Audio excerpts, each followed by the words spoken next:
Welcome to the program, sir. As Tyler indicated, there are multiple teams involved in all of this. I wonder if we could just begin briefly by starting the conversation talking about the approach that the NTSB takes to conducting an investigation after something like this tragically takes place. Thank you, Jonathan, for being with you this morning. The investigation follows a very clear path in terms of how things are done. We will have an investigator in charge. There will be multiple teams, human factors, the aircraft themselves, the data recorders, and very importantly, our transportation disaster assistance team, which is working very closely with the families to help them get what they need. So the first thing is to gather the perishable evidence, which will be getting the pieces of the aircraft off the river bottom, and then they will be moved to most likely a nearby hangar, probably at Reagan National, and then they will begin the painstaking work of going through all of those parts and pieces to determine exactly the angle of contact and that sort of thing. The other thing that I think is critically important is we'll be looking very closely at the human factors aspect of this. And I want to preface my remarks by saying everything here is preliminary and subject to change. But the key areas are going to be the staffing in the control tower, because what we understand at this point is that the helicopter route position and the local control position were combined, with one person handling both of that. They will be looking at the design of the helicopter route and its proximity to the final approach course to runway 33, the helicopter pilot's compliance with flying that route both laterally and vertically, and then our safety reporting systems. We've heard that there have been some previous close calls, and the question is, what was done about that? Have we figured out whether this was a good setup, and should that route have been moved to accommodate a greater amount of safety?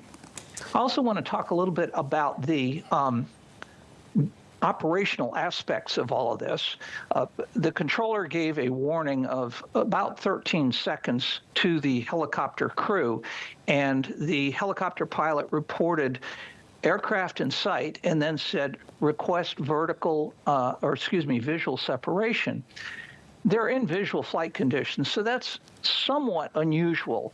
The other point that I want to make is that it's not as easy as people would think that, it's a clear night, because when you are in close proximity to the ground and other aircraft, you're going to have a lot of background clutter with all of the background lights, and there are a lot of aircraft that are coming into Reagan National at that point.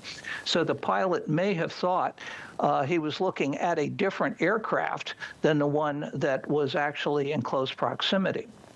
And so, then Bruce, can I just jump in on that point, if you don't mind, and then you can complete that final point? Certainly. When you listened to the communication from that air traffic control tower, did you find that ambiguous then? Was that unusual? Not from the tower. Again, this is very early in the process, but I did not hear the tower's communication as being ambiguous. Basically, they're calling traffic and saying, don't hit them.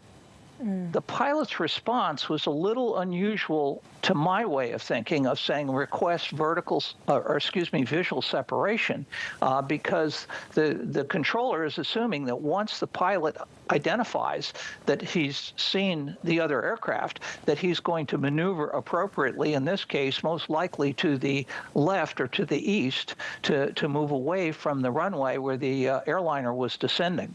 Well, this is where a lot of intrigue is, Bruce, about the altitude of the helicopter. I mean, this crash happened just under 400 feet. Is that outside the helicopter's altitude envelope? I personally don't know that, but I suspect that the helicopter routes have a prescribed altitude, which is critical for them to adhere to. The other point, going back to the design of the helicopter route, is 100 feet or 200 feet is not a lot of separation. The other point to be taken into consideration is that airliners generate quite a bit of wake turbulence that's disturbing the air behind them like a boat.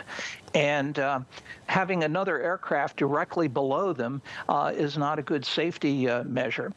The last point that I'd like to make, which I think people might not understand is the geometry and the limitations of the human eye, because when you're on a collision course with two objects, be it an automobile or another aircraft, they do not appear to move. So it makes it much, much harder to pick that up because we're designed to detect motion. If something's not moving, all it is doing is growing in size. And in a collision like this, it will grow very rapidly. That's called blossoming, just literally in the last few seconds. So there's a whole lot of things that NTSB will look at to determine exactly how this happened. Bruce, we've got about 30 seconds left with you. For people not familiar with this airspace, could you just briefly share with us how unique this airspace is in Washington, D.C.? Great question, Jonathan. This is probably the most secure airspace in the entire world. They were operating in what's known as the flight restricted zone around the Capitol, which was implemented after the terrorist attacks. And so air traffic control is monitoring it very closely. The Department of Defense is monitoring it. So this is extremely unusual. And as I say, I think this is going to give us a lot to think about in the days and months ahead.